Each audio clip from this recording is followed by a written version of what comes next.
नमस्कार साथियों, मध्य प्रदेश युवा इंटर्नशिप योजना के अंतर्गत मैं आपके लिए एक बहुत ही बड़ी जानकारी अपडेट लेकर आया हूं।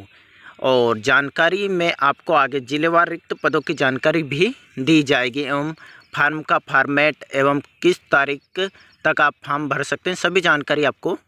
मैं इसमें विस्तार से दे पाऊँगा। लेकिन वीडियो लंबा हो सकता है, वीडियो पर अवश्य बने रहें एवं चैनल पर नए हैं तो चैनल को सब्सक्राइब अवश्य करें। यहाँ पर दिया हुआ है, मुख्यमंत्री युवा इंटर्नशिप योजना के प्रथम चरण में रिक्तियों की पूर्ति के लिए दिनांक 8 अप्रैल 2023 को आयोजित तत्काल साक्षात्कार वॉक इन इंटरव्यू पंजीयन के संबंध में मुख्यमंत्री युवा इंटर्नशिप योजना मध्य प्रदेश सरकार की एक महत्वाकांक्षी योजना है जो प्रदेश के शिक्षित और प्रतिभाशाली युवाओं को काम करते हुए सीखने का अवसर प्रदान करती है। इस योजना के तहत प्रदेश के सभी विकासखंडों में 6 माह की अवधि के लिए 15 युवा इंटर्न्स को जनसेवा मित्र के रूप में नियुक्त किया जाता है। कार्यक्रम की शुरुआत 1 फरवरी 2023 से शुरू हुई। इसी चरण में संलग्न तालिका में वर्णित जिलों के विकासखंडों में कुछ स्थान रिक्त हैं, जिसके लिए अंतिम दिनांक 6 अप्रैल 2023 तक जिला मुख्यालय पर पंजीयन के लिए आवेदन आमंत्रित किया गया है। आवेदन करने वाले अभ्यर्थियों के साक्षात्कार 8 अप्रैल 2023 को जिला मुख्यालय पर आयोजित किए जाएंगे और आवेदन जमा करने की अंतिम दिनांक 6 अप्रैल 2023 2 बजे तक आप आवेदन इसमें जमा कर सकते हैं। पंजीयन करने हेतु तो आवेदन पत्र जमा करने का स्थान संबंधित जिला कलेक्ट्रेट में पदस्थ सीएम फेलो के पास निर्धारित आवेदन पत्र में संलग्न स्वहस्ताक्षरित दस्तावेजों की छायाप्रतियों व 2 पासपोर्ट साइज के फ़ोटो के साथ निर्धारित अवधि में जमा किए जाएंगे। पात्र आवेदकों के साक्षात्कार की दिनांक 8 अप्रैल 2023 सुबह 11 बजे से शाम 5 बजे तक इसके इंटरव्यू रखे गए हैं। चयन के बाद मानदेय इंटर्नशिप की अवधि में समस्त भत्तों सहित प्रति माह 8,000 रुपये दिए जाएंगे। इंटर्नशिप की अवधि 31 जुलाई 2023 तक रहेगी। आवेदक की योग्यताएं: जिस जिले के लिए आवेदन किया जा रहा है वहां का मूल निवासी हो, शैक्षणिक सत्र 2020-22 के बीच स्नातकोत्तर पूर्ण किया हो, स्नातकोत्तर न्यूनतम 60% से उत्तीर्ण हो, आयु 18 से 29 वर्ष के बीच हो, 1 अप्रैल 2023 के अनुसार इसमें आयु होना, विकास आधारित योजनाओं के लिए ज़मीनी स्तर पर काम करने के अनुभव को प्राथमिकता, स्थानीय भाषा की समझ और हिंदी में लेखन का अनुभव को प्राथमिकता, ताकि गांव की रिपोर्ट और लोगों के अनुभव को लिखकर संस्थान में साझा कर सके। दोस्तों, इसमें अतिरिक्त कुछ दिया है, कंप्यूटर की जानकारी और वर्ड तथा एक्सेल की जानकारी को अतिरिक्त योग्यता माना जाएगा। आवेदक से अपेक्षाएं: स्वयं के कौशल विकास के लिए सीखने की प्रबल इच्छा शक्ति, स्वप्रेरणा और सकारात्मक दृष्टिकोण हो, ग्रामीण तथा नगरीय क्षेत्रों में भ्रमण तथा जन समुदाय से संपर्क करने में सक्षम हो, चयनित योजनाओं के हितग्राहियों, छूटे हुए हितग्राहियों से चर्चा और उनकी सहायता ताकि उन्हें योजना का लाभ ठीक ढंग से समय पर मिल जाए, पंचायत प्रतिनिधियों से संवाद और योजनाओं के संबंध में सही उचित जानकारी देना, नगरीय निकाय के प्रतिनिधियों से संपर्क कर योजनाओं के संबंध में उन्हें जानकारी देना, जिले के सीएम फेलो को नियमित रिपोर्ट देना और ज़मीनी परिस्थितियों से अवगत कराना, गांव तथा नगरों में लोगों के अनुभवों के आधार पर रिपोर्ट तैयार करना, संस्थान द्वारा दिए गए विशिष्ट कार्य समय पर पूरा करना। इस प्रकार से आपके पास सभी यह क्षमता आपके पास होना चाहिए। रिक्तियों की जानकारी पर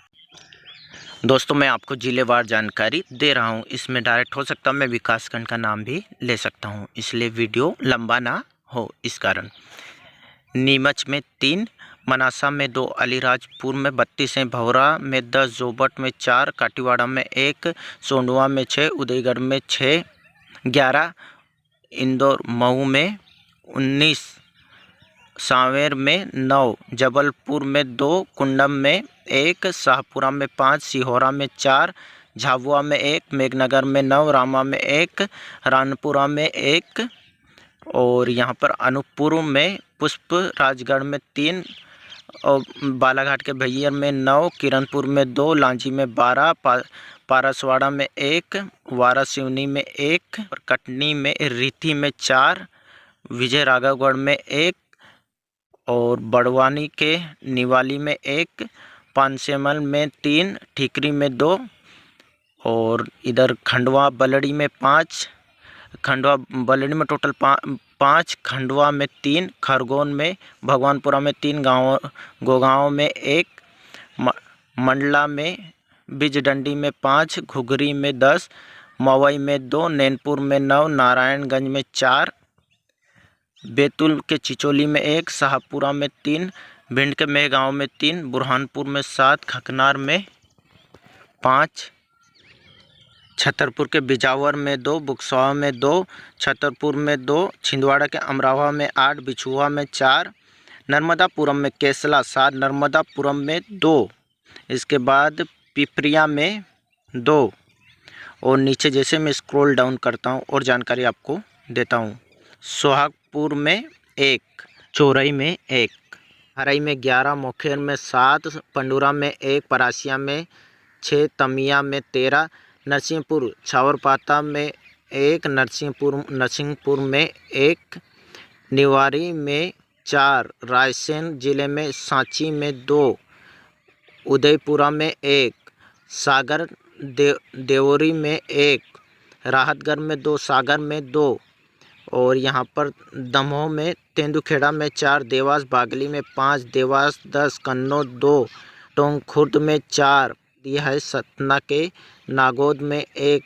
सीहोर में टोटल वैकेंसी जो है 11 है, और के बदनावर में 1, दही में 4, मनावर में 7, नालछा में 1, निसारपुर में 11, और सतना नागौद में 1, सीहोर में टोटल वैकेंसी 11 है, इच्छावर 8, नरसुल्लागंज में 3, सिवनी में टोटल वैकेंसी 5 है, जिसमें धनोरा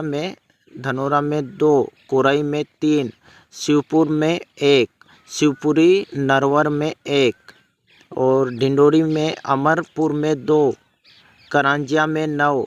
मेहंदवानी में 4, गुना में टोटल वैकेंसी 5 है, अरोन में 2, भमोरी में 3, सीधी में कुसमी में 2, सिंगरौली देवसार में 3, उज्जैन में 8 वैकेंसी, घाटिया में 8 वैकेंसी, विदिशा बासोदा में 1 वैकेंसी, ग्वालियर में भितरावर में 5, घाटी गांव में 4, मोरार में 5, हरदा में 1, खिरकिया में 4 वैकेंसी है। पर मैं आपको इसका फॉर्मेट बताता हूँ, फॉर्म में क्या क्या जानकारी आपसे मांगी गई, आवेदक से मांगी गई है। यहाँ पर आवेदक का पूरा नाम, पिता का नाम, माता पिता का नाम, जन्म तिथि और लिंग, यहाँ पर मोबाइल नंबर, ईमेल आईडी, विवाहित की जानकारी, श्रेणी क्या है, आधार कार्ड, समग्र आईडी, वर्तमान पता, पिन कोड, पंचायत, वार्ड, गांव, शहर, निवासी कहाँ के, स्थायी निवासी, विकासखंड, स्मार्टफोन है या नहीं और मोटरसाइकिल है नहीं, कार्य की अवधि, प्रारंभ की अवधि, शैक्षणिक योग्यता क्या है, 10वीं 12वीं बोर्ड जो भी हो, स्नातक, स्नातकोत्तर, अन्य योग्यता, स्थान, दिनांक, आवेदक के हस्ताक्षर और नोट, आवेदन के बाद निम्नलिखित प्रमाणित दस्तावेज की छायाप्रति, 10वीं 12वीं, स्नातक, स्नातकोत्तर, समग्र आईडी, आधार कार्ड, मूल निवास प्रमाण पत्र, बैंक पासबुक की छायाप्रति, 2 पासपोर्ट साइज नवीनतम फोटो, कार्य अनुभव प्रमाण पत्र यदि हो तो।